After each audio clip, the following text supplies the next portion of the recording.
All the boys had a crush on Miss Stacy. Everyone in our class knew that. Even the PE teacher, Mr. Mitchell, and the janitors would stop in their tracks whenever she walked past them in the halls. Principal Collins, who claims he's a happily married man, always found an excuse to hang around wherever she was. So, I'm not saying I don't want her to be my private tutor. I'm just saying I don't see why I need one. See, I've never been bad at math. Not at all. In fact, I'd go so far as to say I'm pretty good at it. If we were talking history, perhaps, or French, that would be a different story. But math was always the one subject I knew I could ace. So you won't be wrong in assuming I was surprised when Miss Stacy handed me my grades last semester. That day, she'd already given the rest of the class their grades, but she specifically asked me to stay behind, saying that she needed to talk to me about my recent performance. When she said that, I couldn't help but roll my eyes. Great, I thought. What have I done now? An F? I exclaimed as soon as I got the piece of paper from her. That's why I wanted to give it to you in private, Cody, she said. The way her eyes locked on mine gave me shivers. But how? I asked. Miss Stacy took out a bunch of papers from inside her desk drawer and fanned them out in front of me. Remember these? She asked, waiting intently for my reaction. On the table were my test papers. Each of them either a D minus, or an F. It stung. I knew all those tests were A's, B plus at the very least. I double and triple checked those papers when I got them. Even compared them to my classmates who had similar answers. I let it go because I thought she was just power tripping because I know she has a weird crush on me. But failing me for the whole semester? I stormed out of Miss Stacy's classroom and skipped her class for the rest of the week. That Saturday, as I was having an afternoon snack, the doorbell rang. I got up to get the door, and what greeted me almost made me choke on the chicken nugget that I was still chewing. Miss Stacy? I managed to cough. What are you doing here? It's weird seeing your teacher outside of school, looking like a civilian. Weirder still is when your teacher reaches up at your face and wipes the piece of chicken that managed to cling to the side of your lips. I quickly wiped where her finger touched and tried to hide the blush that began to crawl up my cheeks by looking down. She giggled. I'm here to see your mother. Cody, is she home? She asked. Yeah? I said. My stomach began to churn. Oh, I bet she's gonna cause trouble because I haven't shown myself all week. Mom! I called out into the house. Mom! My mother appeared from the basement, her hair all askew and her arms laden with freshly done laundry. Oh, jeez! She exclaimed when she saw Miss Stacy. I'd forgotten you'd called. Come in, come in. Miss Stacy smiled at me and stepped into the house, giving my mother a quick handshake. My mom swiftly discarded the basket of clothes on the floor and patted her hair down before leading Miss Stacy into her study. They were there for quite some time, talking about who knows what. So I decided to listen in. I just wanted to make sure she wasn't talking trash. 'Cause if Mom found out I'd been failing, she'd lose her mind, and I'd end up massively grounded. As I pressed my ear as close as I could to the gap between the door and the wall, I realized I'd just decided to listen in at the right time. He needs a tutor, Miss Miller, I heard Miss Stacy's voice say. I agree, said my mom. When can you start? Next week Saturday would be perfect, my teacher replied. At that moment, my hand slipped on the door and I fell forward, pushing the door to the study wide open. I heard my mom gasp and Miss Stacy spun in her seat. What do you think you're doing, Cody? My mom thundered.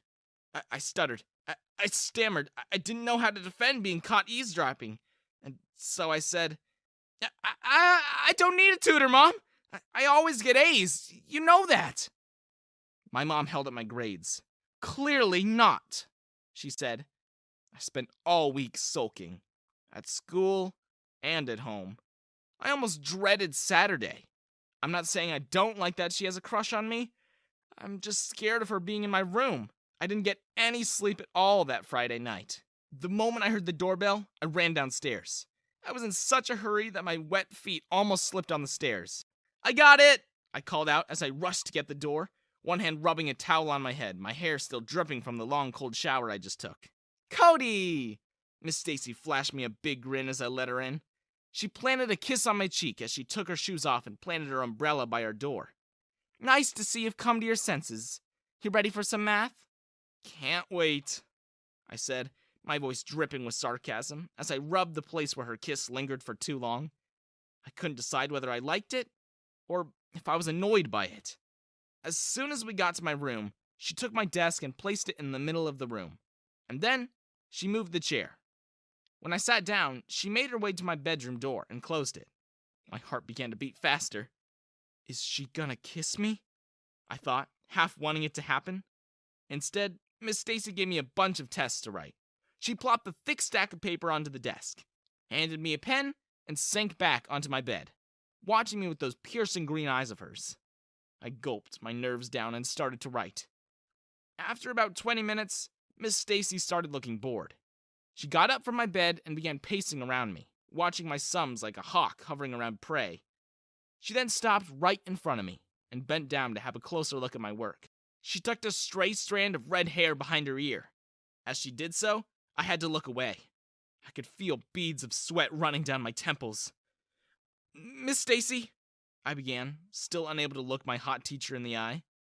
"You got it all wrong here, Cody," she said in a voice I've never heard her use in the classroom. "Where?" I asked. "Right here." She took my face in her hand and directed my gaze at a calculation on the test papers. She was right, of course. I was getting too distracted. "Sorry," I mumbled under my breath. I was about to correct my mistake when she tutted. "Here, let me show you how it's done." No, you don't have to. I know where it," I began to say, as she rounded the table and made it look like she was about to show me exactly how to write it. But when her hand touched the top of mine, I'd lost all train of thought. "It is," I finally managed to finish. I wasn't sure if I felt happy or insulted at first. The way she guided my hand as if I didn't know how to write. I mean, I'm legally allowed to drive, but the more she held my hand, the more I got into it. She was close to me. I could smell her flowery perfume, and her cheeks were almost touching mine. It wasn't long, though, before she started annoying me again. After I'd finished the test she gave me, I was confronted with a booklet she'd written herself. I spent about half an hour staring into those pages, but none of them made sense. I scratched my head with the tip of the pen and began to say, "Miss Stacy?" "Yes, Cody?" she said with a low purr. The way she looked at me made me pause. Nothing," I said. Another hour passed, and I still could not make sense of the problems in her booklet. My patience was wearing thin, and so was the pen's plastic as I'd spent the last hour biting my frustration into it. That was when I decided to give up and tell her about it. "These things don't make any sense." I dropped my pen onto the desk, irritated by the smile that grew on her face, as if she was mocking me. "They don't?" she said as she plopped onto my bed. All formality gone as she lay down on her stomach and began playing with my pillows. She gave me that weird look again. "No, they don't," I told her. "You're absolutely right. They don't," she finally confessed. I gave her a confused look. "But why?" I asked her. "I just thought it'd be a good idea to pass the time," she said with another giggle. "Honestly, Cody, you're great at math. You're my favorite student, and I don't think you need any more tutoring. But I think you already know all three of those things," she added with a wink at the end. "Then why are you so bent on tutoring me?" I burst out. Miss Stacy twirled a lock of her hair around her finger and bit her lip. And then she looked me straight in the eye. "I don't know. I just like watching you do math, Cody," she said with a smirk. That late in the afternoon, the sun shone low through my bedroom window and made Miss Stacy's hair look like it was on fire. That distracted me for a good minute from the fact that she'd failed me for no reason but to spend time with me. On one hand, it was very flattering. On the other, she didn't need to fail me. And that's when I told her. Or that's what I was trying to tell her, but instead, What came out of my lips were, uh, why? What? Miss Stacy let out a hearty laugh that made her double up. She clutched her stomach to relieve the stitches she looked like she was feeling, but after a few deep breaths, she stood up and looked at me in that funny way again. When I still couldn't gather my thoughts and respond to what she just told me, she bent down and ruffled my hair. "What's the matter, Cody?" Miss Stacy giggled. "Math got your tongue." I didn't really know what to think. First off, that was a lame joke. Second, I didn't know why I laughed. I knew she had a crush on me for the longest time, ever since she first subbed in for Miss Johnson, our old math teacher. When Miss Johnson eventually retired, Miss Stacy took her place as the youngest teacher in our school. Not to mention, she began attracting a lot of admirers from the student body, and the faculty alike. It was weird realizing that the prettiest girl in school liked me, and I guess I was really starting to enjoy it. Miss Stacy looked at her watch and asked me, "Did you have fun with math today, Cody?" I knew I did, so I nodded. Miss Stacy planted a soft kiss on my cheek and walked towards my bedroom door. "Then," she said before she disappeared down the stairs, "I look forward to next Saturday. Maybe I'll have to tutor you over summer break as well." And then she said goodbye with a wink. Hi, it's me again, Cody. Last time, I told you about how I found out that my math teacher who I had a crush on also had a crush on me. She forced her way into being my tutor by failing me on purpose, and I was both excited for and dreading spending one-on-one sessions with her. She even hinted at tutoring me over summer break. Today, I'm going to tell you how she ended up adopting me. But before anything else, don't forget to like, subscribe, and hit that notification bell icon to show your support for me. A lot has happened since the first time Miss Stacy began tutoring me at our house. That year, my parents went on a business trip that they never returned from. The plane they were on just disappeared from the face of the earth. And since I had no other relatives that I knew of, I had nowhere else to go. They did leave me the house and everything else in their will. But since I wasn't 21 yet, the laws where I live dictated that I was to be put into a foster home. I wasn't going to let that happen. And so, despite my best judgment, when Miss Stacy offered to adopt me, I said yes. I know. First of all, it was already weird that my math teacher had a crush on me. She was always weird around me, and surprisingly forward. It was creepy, almost. And now, she wanted to adopt me? She was only 22, and I had just turned 18, but man, was spending time with her weird. Wouldn't it be infinitely weirder to have a mom who has a crush on you? And for that mom to also be your math teacher? Oh, my head spun when I first heard her suggest it. But what choice did I have? I didn't know anything else. I was certainly not a lawyer, so I didn't even know what else I could do in that situation. Add to that, my head was still all sorts of screwed up from grieving for my mom and dad. The day the adoption papers came in, Miss Stacy came to my house. She hugged me tight as soon as I opened the door, and I stumbled backwards from her weight. Miss Stacy kissed me over and over on the cheeks as she exclaimed in pure joy, "It's done! Oh, Cody, it worked! You're mine now! You're my son now!" I just stood there, speechless. It was as if I didn't register any of the words she was saying. But I managed a weak smile as I tried to say, "Yay!" I questioned my decision to go along with her plan. Should I have just allowed the agency to place me into a foster home? On one hand, she was certifiably nuts and had a massive crush on me. On the other, she had a massive crush on me, and I had a massive crush on her. Is it crazy to still have a crush on someone even after they adopt you? Yeah, probably. But I wasn't about to let that diminish the fact that I somehow avoided being put into a foster care and forced to live with a bunch of strangers who may well turn out to be worse than Miss Stacy. At least I knew she wouldn't hurt me or try to take the things my parents left me. So, as soon as Miss Stacy took me to our new home, I decided to make the best of it. At first, I wanted to stay at my parents' old place, but I soon discovered that it was still painful seeing everything there and being reminded of them all the time. So, to get away from it all, and to run away from my problems, I opted to stay with Miss Stacy. I still didn't call her Mom, though. I guess that was still a step too far for me. She gave me my own room and bought me a bunch of new clothes. She even got the same posters I used to have in my old room. She put a TV in my room and showed me the computer she bought me as a welcome present. She was being amazing, and my mental state at the time wasn't the best. So, I guess I wasn't as appreciative as I should have been towards someone who just wanted me to feel at home. All I said to her was, "You didn't really have to go to all this trouble." After which, I immediately closed the door and pretended to be asleep. Pretty soon, the entire school knew what happened to me. My closest friends were very supportive. They always checked on how I was doing. But even they looked at me differently then. They always looked sad when they talked to me, as if they pitied me or something. And I hated it. Being a teen at the time, all I could feel inside me was this deep anger, even when somebody was just trying to be nice. Back then, all I could think was how they must be judging me for getting adopted by a teacher, even when that wasn't at all what they were concerned about.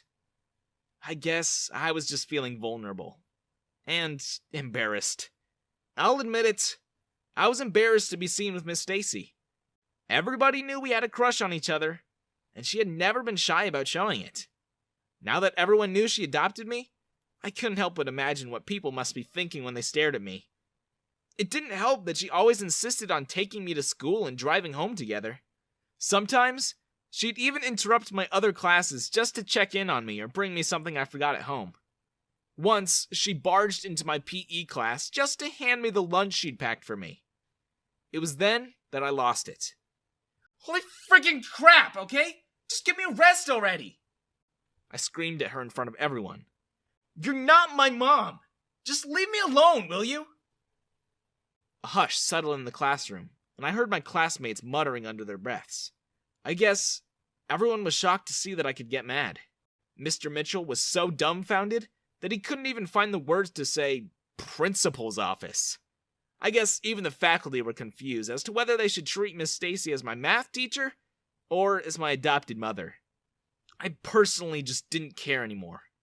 I had enough of Miss Stacy's clinginess, and all I could think of at the time was how much I wished I'd said yes to going to foster care. I walked out of Mr. Mitchell's class and headed for the track field.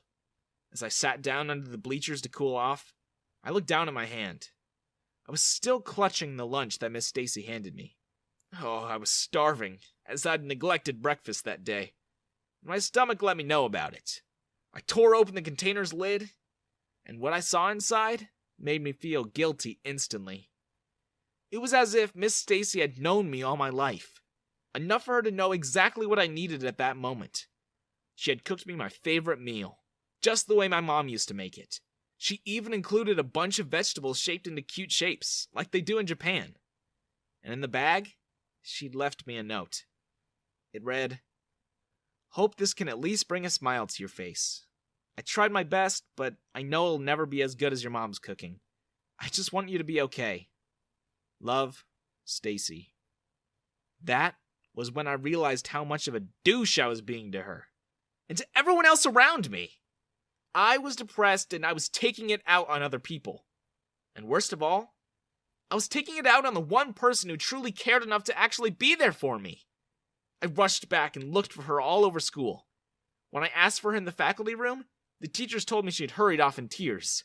My heart was pounding so hard, both from all the running and the knowledge that I'd made Miss Stacy cry. I ran as fast as I could until I got home. I burst through the door so violently it rebounded off the wall and hit me in the face. I scratched my smarting forehead as I searched the house for her. "Miss Stacy! Miss Stacy!" I called out. "I'm sorry!" When she appeared at the top of the stairs, I felt such relief that I bounded up the stairs and hugged her. Her eyes were still wet, and her cheeks were red. I'm sorry. I didn't mean to," I kept repeating to her. I thought she would cry again. I thought she would at least be mad at me for yelling at her, embarrassing her. But instead, she just kissed me on the forehead and said, "I can't imagine what you must be going through. Don't worry about it. I'm always here for you."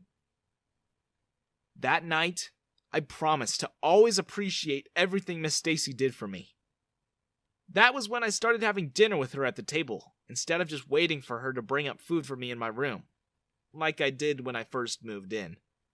I washed the dishes after we ate, and we sat on the couch, staying up all night and telling each other stories about our parents, and how we missed them. I found out why Miss Stacy decided to adopt me. It is because she went through a similar experience. And when she did, nobody was there for her. I found out that despite her goofy personality and how weird she was around me, she was really just someone who cared. Deeply. And she really did try to make me feel at home. When I took the time to notice, I realized that the clothes she bought for me were from the places I liked to shop. The bookcase in my room had books in it that talked about loss and how to deal with it. When I racked my brain, I remembered that whenever she'd bring up dinner for me, or when she'd hand me my packed lunch, there would always be a little note that said, "I'm here if you need to talk." Even though she was only a few years older, she still did her best to look after me the way she knew how.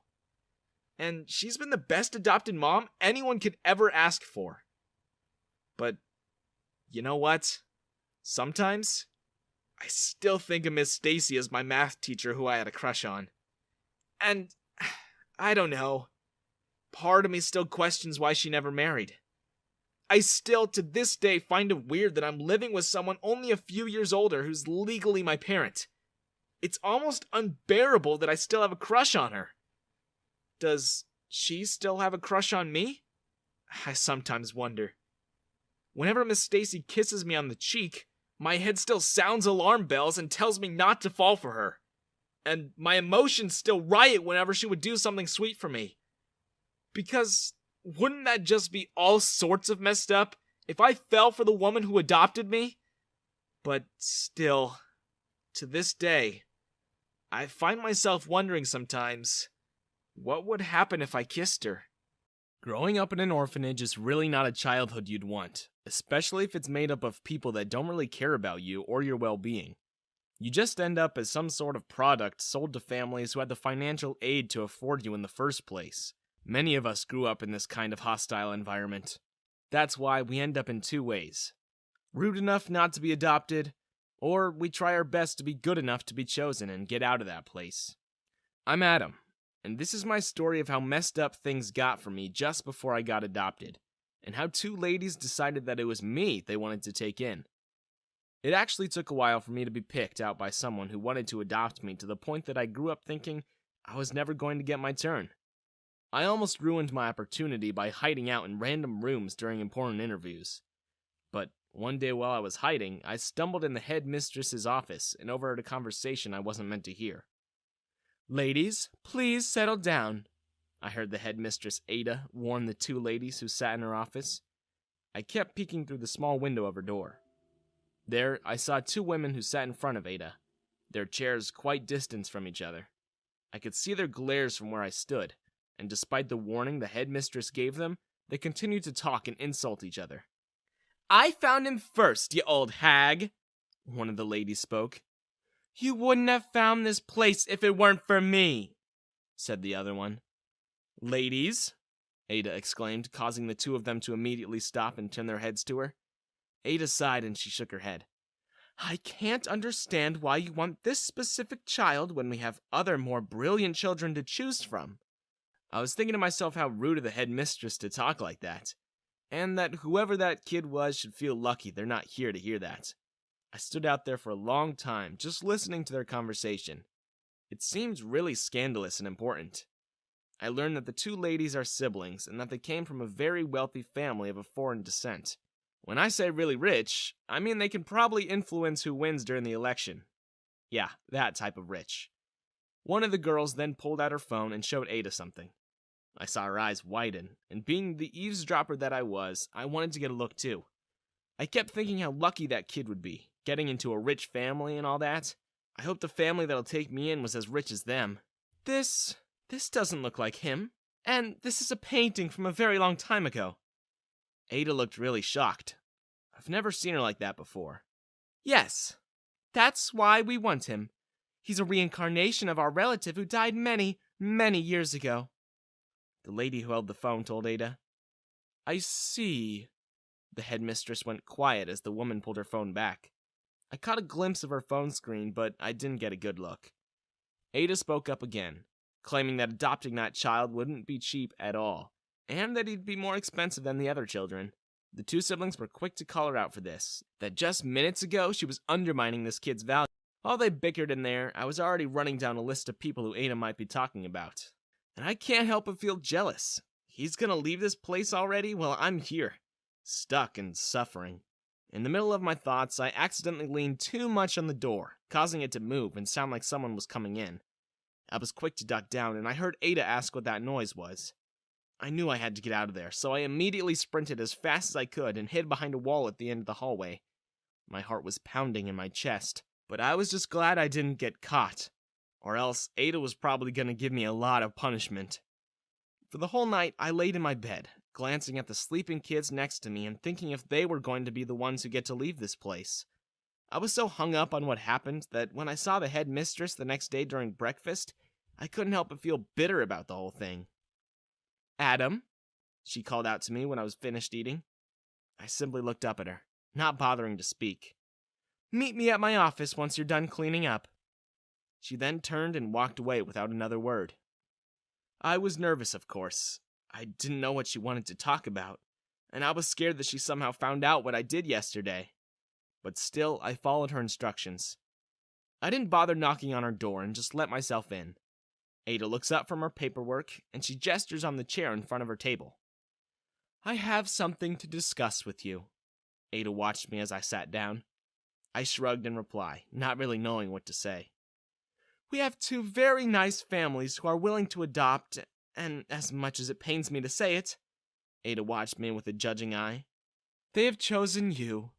I just stared at her, in complete shock as I processed in my mind that it was me all along. Everything that happened yesterday, all the things that Ada said about the kid I've been wondering about, it was me. It was just me.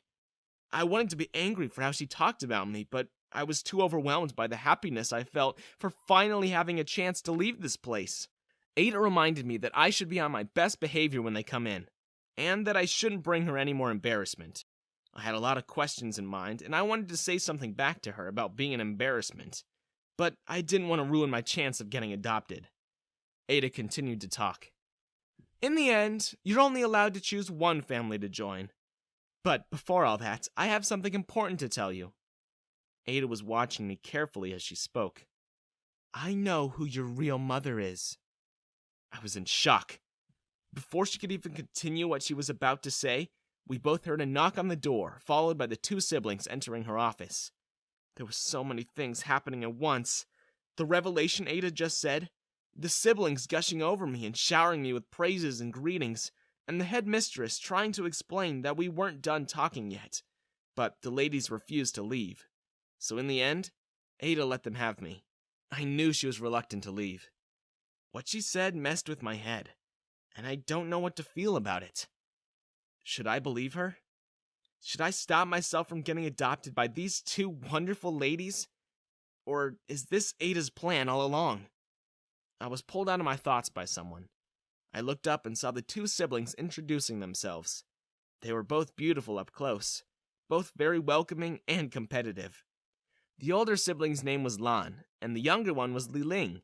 Their ages weren't very far off, and they almost looked identical had it not been for the differences in their heights. They brought me a lot of gifts, with Li Ling claiming that her gift was better than Lan's, which led to them putting me on the spot and asking me what else I wanted to have so they could buy it for me the next time they come over. I took that opportunity to ask for a phone, and I was afraid that I asked for too much, but when they asked me what kind of phone I wanted, I knew I was in for a treat. I was told I was allowed to spend a couple of days with each of them, to get to know them better and find out which family I would get along with the most. I agreed, and for the coming days, I would get to see their estates. My request for a phone was granted, and because of how competitive both Lon and Li Ling are, I ended up having 2 phones of the same brand with the same color. They basically took me on a shopping spree every time it was their turn to take care of me. And before I could even get adopted by either of them, I was already in possession of so many things I wanted. Lon and Li Ling even promised me my very own car, and it could be any brand and model I chose. There were no limits to what they could spend on me, which just makes the competition even more fun and interesting, because I could ask for one simple thing, and they'd both go over the top to try and double it. I was having the time of my life, to say the least. I liked getting pampered by 2 wonderful, rich, and powerful ladies, and I was really grateful. But at the end of the day, every night I wondered about what Ada said. I was mad, but I was also curious, and I didn't know if it was worth finding out who. I mean, I'm happy now, and I will continue to be happy once I choose between Lan and Li Ling. It just didn't feel like it was worth going for my real mother who abandoned me in the first place. And just as I was finally settled on not finding out who, I saw the door to our communal bedroom open. I sat up and turned on my lamp. I saw the silhouette of Ada approaching me. I frowned. The paper signing for my adoption was tomorrow, and if she tries to pull something funny just before, I'd really lash out. Ada opened her mouth to speak, probably going to ask me why I was still awake, but then she debated against it. She sat on my bed before she could say anything. I beat her to it. I don't want to know, I told her, my voice soft enough not to wake the other kids up, but loud enough for her to understand that I was serious. Ada just stared at me, a bit annoyed and even angry. I'm your real mother. I knew that had to be a joke, and I laughed as much as I could. But in the end, it was only me laughing in that room. She didn't even crack a smile. Not even a chuckle. It was then I realized she was serious. Now that rich people want to take me away from this place, she really thought of coming clean about this? For what? The money? I was beyond angry. I was seething, and I wanted to say so many bad things, but I couldn't. Not with the other kids around. Ada asked me that if I wanted my adoption to push through, I had to send her money too, or else she'll tell the siblings I'm not really the person they were looking for. She left the room after that, and I was left tossing and turning in my bed. My real mother is selfish and inconsiderate, and as much as I wanted revenge, I knew I had to make sure I get adopted first. Hey everyone, my name is Justin. On the first look, I look like a normal teenager with a normal life, but the reality is far from that. Today, I'm going to share my peculiar story with you. Before I begin, don't forget to subscribe to the channel to show your support. My parents separated when I was 5 years old. My dad remarried soon after, and now I had a stepmother and 2 stepsisters. Rebecca, my stepmother, was straight out of some nightmare. She absolutely hated my guts and never missed an opportunity to make that clear. Whenever my dad was on a business trip, she used to send the servants away and force me to do all the chores. Once, she even burned my textbook so that I couldn't prepare for my exams. When my dad got back and inquired about it, this is what she said. I asked Justin to focus on his studies, so he got mad and burned the books in his rage. I was so scared. How can a kid even imagine doing such things? My dad believed her, of course, and locked me up in the basement for 2 days. This was his way of punishing me. Whatever. It was much better than seeing Rebecca's face. You must be wondering what my stepsisters were like. Well, I had expected them to be evil and cruel like Rebecca, but turned out that was not the case. Hannah and Jenny were really kind to me. It was a pity that they couldn't go against their mother. They wanted to help me, but Rebecca was observing their every move. Still, when I was locked in the basement, Hannah and Jenny used to sneak in there to meet me. They even used to bring me food so that I wouldn't have to starve. They were more of a family to me than my own dad. When I was 16 years old, Hannah and Jenny were 18 and 19 respectively. They could have moved out if they wanted, but they stayed back for me. And I couldn't be any more grateful, because they were the only people that I could rely on. One day while we were having dinner, Dad casually asked me if I wanted anything. I was a bit surprised. Why would he care about that? I'm just asking because your sisters felt bad that you didn't receive any birthday presents from us, Dad clarified. They are more generous than you ever could be. But still, you've done nothing but cause trouble for them. Oh, right. Rebecca had made me out to be a problematic kid. She always used to frame me for this and that, and ruin my impression on everyone. Hannah and Jenny tried their best to defend me, but no one believed them. According to my dad, they were only being nice to me. Anyway, I told my dad that I didn't need anything from him, but Hannah insisted. Then, I want a personal phone, I said hesitantly. Right now, I have to ask my friends whenever I need something. It's really bothersome for them, too. Are you kidding me? Rebecca exclaimed. Why does a kid like you need a phone? All you need are textbooks. Stop fooling around and focus on your studies. I knew she would say something like that. I was talking to Dad, I said coldly.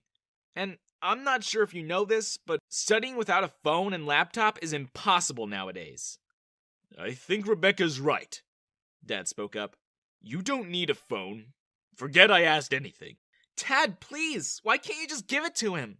Jenny pleaded. I can't afford it right now, he replied stupidly. He had a multi-million-dollar empire after which Rebecca was drooling, and he wasn't able to afford a simple phone? Who was he kidding? Leave it. I don't need it, I sighed. I'll manage somehow. Rebecca smirked like the evil stepmother she was. My dad ignored us, and my stepsisters gave me a sad look. After that day, I started doing a part-time job, and within a few weeks, I had enough money to buy myself a phone and a laptop.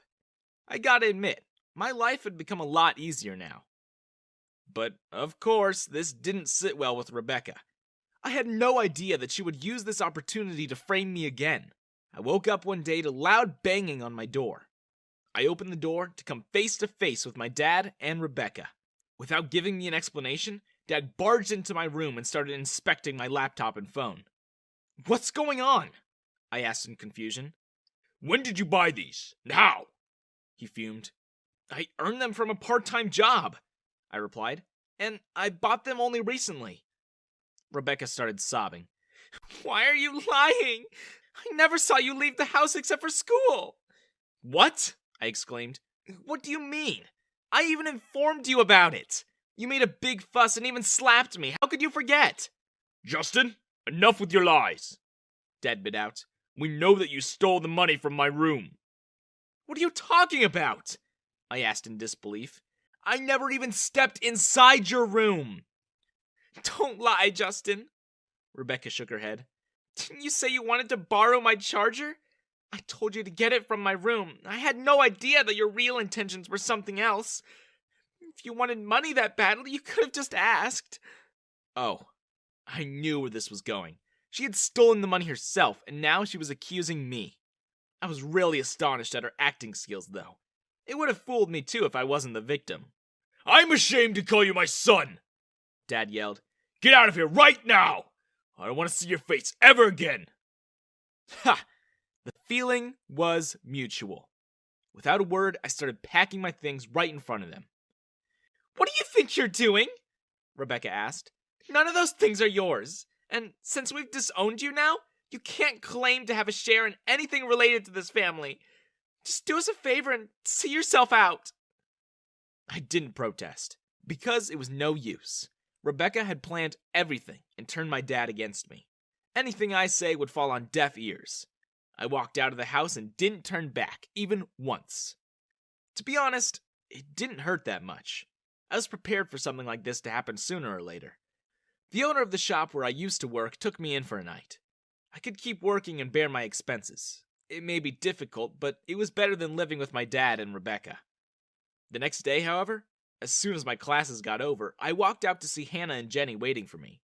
What are you doing here? I asked them in surprise. I don't think we should meet, or Rebecca will scold the two of you.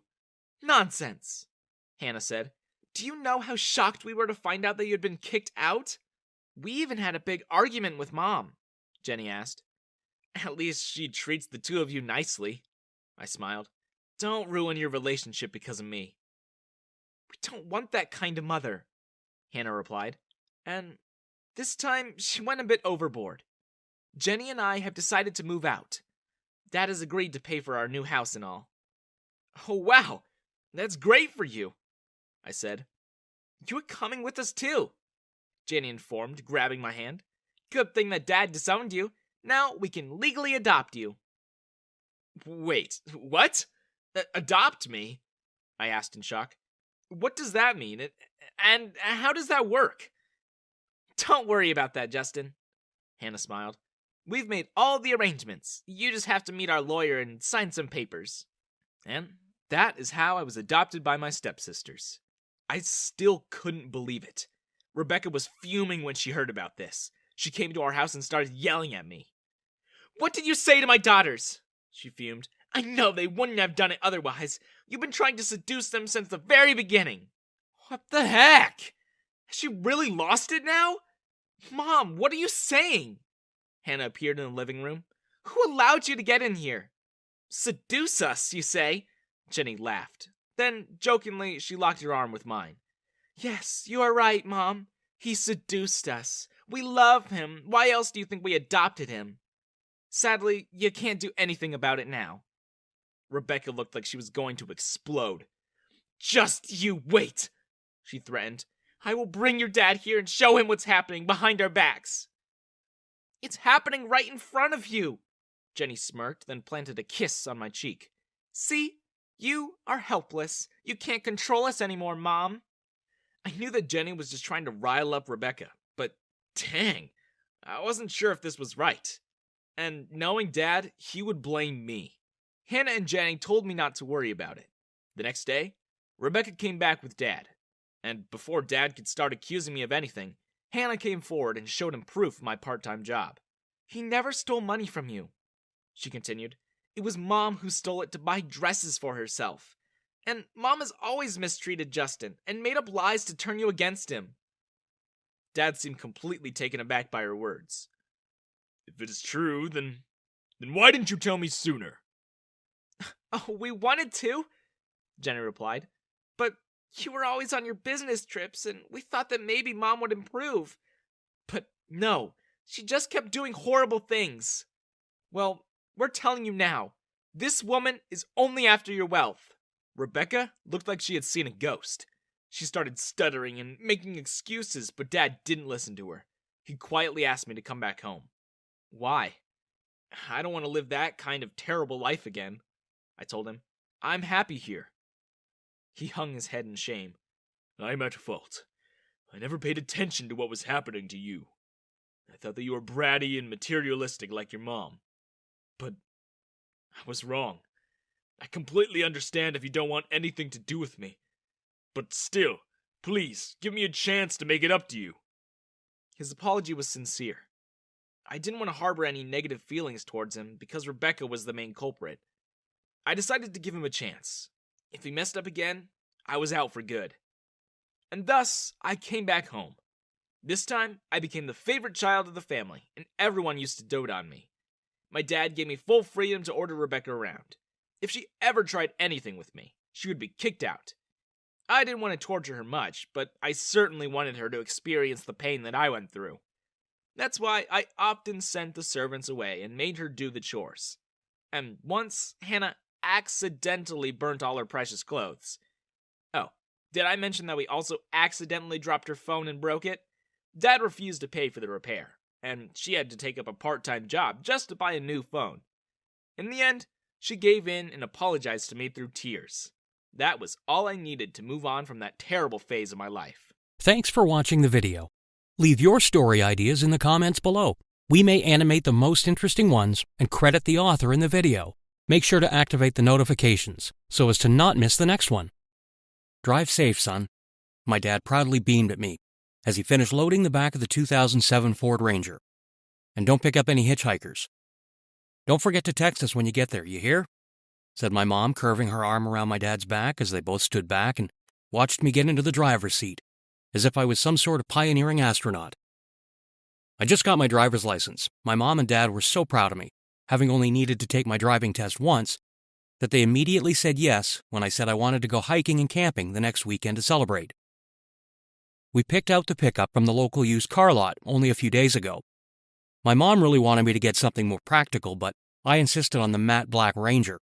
It just looked so cool. On top of that, it was a total bargain. And besides, I wouldn't be caught dead driving a minivan. I'll be fine, don't worry so much, I told my parents, as I buckled my seatbelt and rolled down my windows. I'll be absolutely fine. I was daydreaming about what my friends would say about my new ride, and how much of a chick magnet it was going to be when the engine gave a little sputter. I thought it was weird, but I ignored it, thinking it was just a little hiccup. But when I noticed smoke coming out of the hood, I started panicking. I was ambling down a winding country road, and it was tough to find a place to park. So as soon as I saw a small patch of level grass that I could stop at, I did. I tried to pry open the steaming hood and instantly regretted it when the hot metal touched my skin. I remembered my dad packing some gloves in the back, and I rushed to get those. Well, I said to myself when I finally managed to get the hood up, I don't exactly know what the point of doing that was. And I really didn't. I've always seen people open their hoods in movies whenever their cars break down. But staring at the engine and the thinning smoke, I realized how little I knew about car engines. I checked my phone. No service. I checked my surroundings. Nothing but trees. I've been trying to find my way out of those winding, confusing roads for the last half hour. With my car broken down, it seemed the chances of me ever finding my way out just went down to 0. I think I screwed up, I said to no one in particular. 3 hours, 24 minutes, and 9 seconds of kicking myself for getting the flashy, broken car. Hope came in the form of a white chariot. I saw it turn the corner, and I bolted up from where I sat on the side of the road. I'd taken off my shirt to escape the summer heat, and as soon as I saw my saviors, used it to wave at the oncoming vehicle, hoping they'd slow down and offer me some much-needed help. Hey, hey, hey! I called out as the Mercedes G-Wagon slowed and stopped. It was a beauty of a car. One of those limited edition G63 AMGs, kitted out by Masonry. It shone blindingly white in the midday sun, shiny and new, and covered in top-of-the-line carbon fiber accents. I was so taken by the car in front of me that I almost didn't notice its occupants. "What's up?" the lady said as she leaned out the window, chewing gum while giving me an odd look. I couldn't help but stutter when I finally looked at her. Pink hair, tank top, ponytail, and bubblegum. She was like an explosion of pink in the middle of all that green. Thanks for stopping," I managed to say. My car broke down, see, and I can't call anyone." I held up my phone to show her that it had since died. Do you mind if I get a lift? Just until I can find somewhere to get it fixed or whatever?" From the driver's seat came another, much sweeter voice. "Oh, the poor kid," she said, trying to fit into the same window as her friend, eager to get a good look at me. "Of course, we'll help you, hon. We'll help him, right?" She turned to her friend and then someone else in the back. "Right, T?" T turned out to be another girl, dark-haired, green-eyed, and sitting in the back seat. I found that out when she lowered her windows and popped her head out. She smiled at me and winked. "Of course we will," she said. T immediately opened the door to the spacious back seat to let me in. I paused for a second, almost assaulted by how pink everything was inside the car. Pink leather covered the seats, and pink fuzz lined every handle and car seat headrest. Even the roof linings were in a dizzying hot pink. A pair of pink fuzzy dice dangled from the windshield. Are you sure?" I asked them.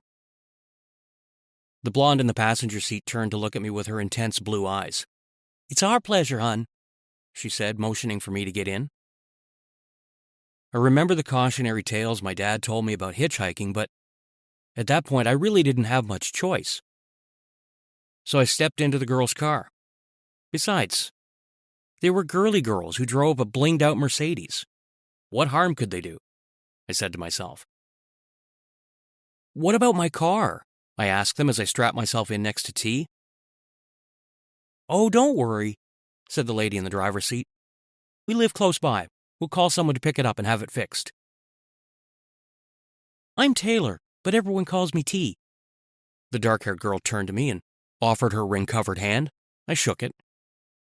Nice to meet you, T. I'm Alex, I said. That's Haley, she said, pointing out the blonde girl in the passenger seat who wore a wide-brimmed straw sun hat and a frilly dress. And I'm Alice, said the pink-haired driver who was still chewing her gum. You strapped in? She asked. Yep. Thanks again, I said.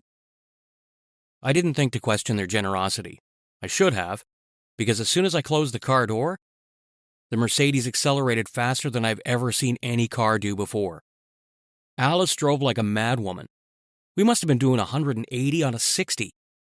I couldn't help but clutch the seat and brace myself any way I could. T chuckled when she noticed. We passed a gas station, and then a mechanic's workshop. I think maybe I should get off here, I finally said. I think we passed a mechanic's just a little while back. I can walk there and see if they can help me. I don't want to be such a bother to you guys. Nonsense, said Alice. We're not leaving you out here. It's almost dark. It's really no trouble, said Haley, her intense eyes locked on mine through the rearview mirror. That shut me up. We arrived at their house soon enough. It was a log cabin anchored to the forest floor by a stone lower half. I noticed one of the basement windows were broken. I tried to tell them about it, but I felt as if they were in a hurry to get me in. And when they'd managed to seat me on their couch, I heard the door lock behind me. We had a nice hearty dinner of steak and potatoes that Haley prepared for us, and the girls promised me that they'd sort out my car that night. They all showed me to a spare room, and after insisting I get some rest, they closed the room's door and quickly disappeared. I fell asleep as soon as my head hit the pillows. What was odd, though, was that I felt like I somehow woke up in the middle of the night. It was as if my body was telling me something was off. And I could swear when I turned in my bed to face the darker corner of the room, it seemed like I saw 3 shadows standing there. I have to admit I was somewhat groggy, so I couldn't be sure. When I woke up, I wasn't even sure if it really happened or if I just had a weird dream. I was still a little suspicious the next day, but I didn't let that get the better of the experience. I knew I wanted to spend the holidays on my own, but having 3 hot girls around me who were about 10 years older than me in the middle of nowhere, making me food and taking care of me, that sounded like a good deal. Until it got weird. A week passed, and there was still no word about my car. Haley would tell me they were just waiting for the mechanic to phone back. T would say that the mechanic said he was coming soon, and Alice would just straight up ignore me, as if she didn't hear the question.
Do you think you could at least drive me into town?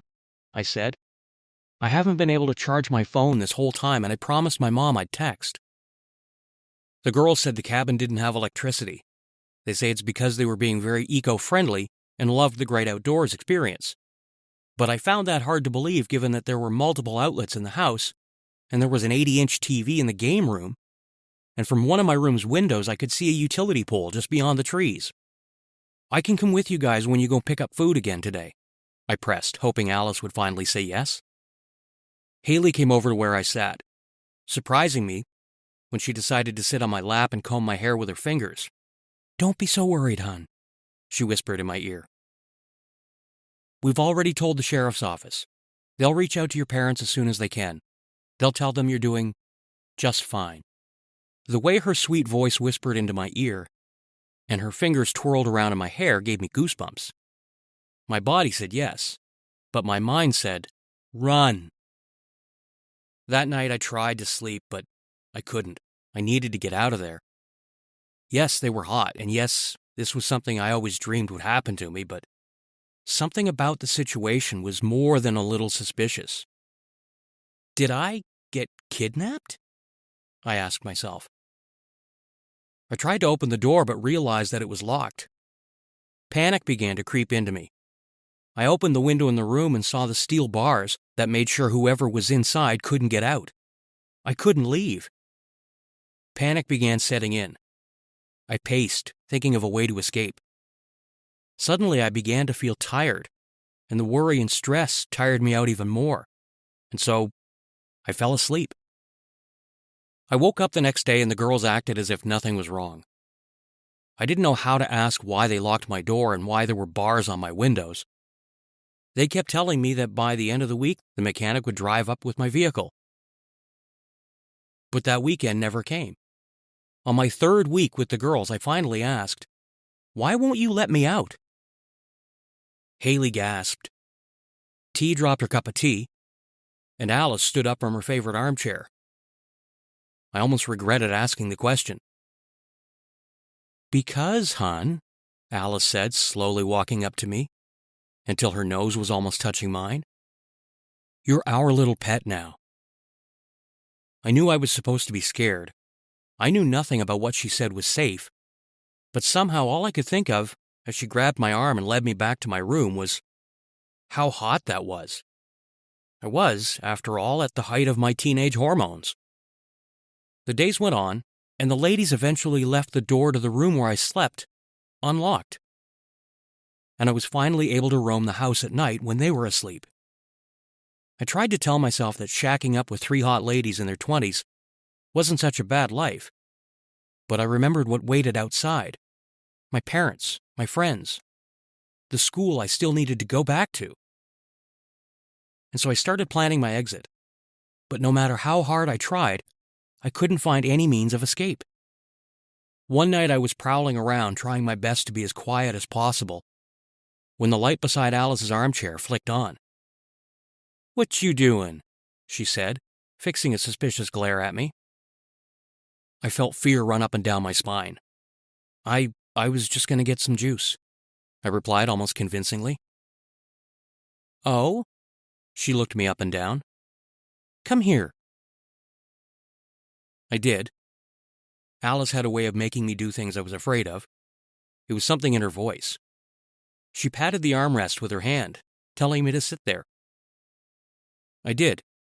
My body trembled with both fear and anticipation, unsure of what was about to happen. Did she know I was trying to escape? "Come here," she said, her sweet voice laced with a dark edge. Her hands guided me towards her, making me lean back until my back lay on her lap, and my head was cradled in her arms.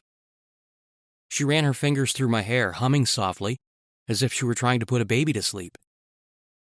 "What, huh?" I asked Alice. "What are you doing?" "Shh," she said, putting one of her fingers against my lips. "Go to sleep." I heard her heartbeat as I rested my face against her chest, and soon enough, I was out cold. I wasn't really sure how long I'd been staying with the girls, but I think it was around a month when I finally managed to escape. Haley and T were in the sunroom, Haley having her usual tea and cake before bed, and T was reading an old magazine. That night they'd dressed me up as a butler, and I was waiting on the 2 girls while Alice was on a late-night supply run. Haley locked eyes with me. She held up her teaspoon and dropped it, her eyes never breaking contact with mine as the spoon clanged on the stone floor. T went to pick it up. "Let him," said Haley, a hint of teasing in her voice. "Yes, madam," I said obediently. I had to admit at that point, I was beginning to like being ordered around. While I was on the floor, I looked up at Haley. She was looking down at me, As I looked up, I also noticed the girl's legs. My eyes trailed the length of smooth skin that stretched all the way up to their skirts. I felt hot around the ears, and so I tried to calm myself by looking away. At that moment, I noticed a door I never saw before. It looked as if it led to the basement, which I'd never been to. What excitement I felt immediately went away, as my heart began pounding against my chest. Freedom, I thought. What are you still doing down there, Alex? Said an impatient Haley. Give me my teaspoon. Luckily, T saw me looking up at her legs moments ago. I think I know what's happening, she giggled. Give the boy a break, Haley. Go on, go, she said to me, shooing me away with her hand. Go somewhere until that goes away. I thanked the stars for aligning at that very moment. My hormones finally did something useful, I thought. I slowly stood, bending down and pretending to hide something in my pants as I ran off, faking embarrassment. I heard the two girls laughing their heads off as I snuck through the door to the basement. I saw moonlight streaming through the broken window. Jackpot, I whispered. I don't even remember how I squeezed out that window. All I know is that I did. I ran and stumbled through the woods as fast as I could, followed a river, and then eventually found a town. I knocked on the first door I saw, and this kind old lady who answered the door took me to the sheriff. The rest, as they say, was history. I drive a minivan now. It's no chick magnet, but it's never broken down on me yet. They always say never pick up hitchhikers. But the lesson I will always remember is that you should never, ever hitchhike.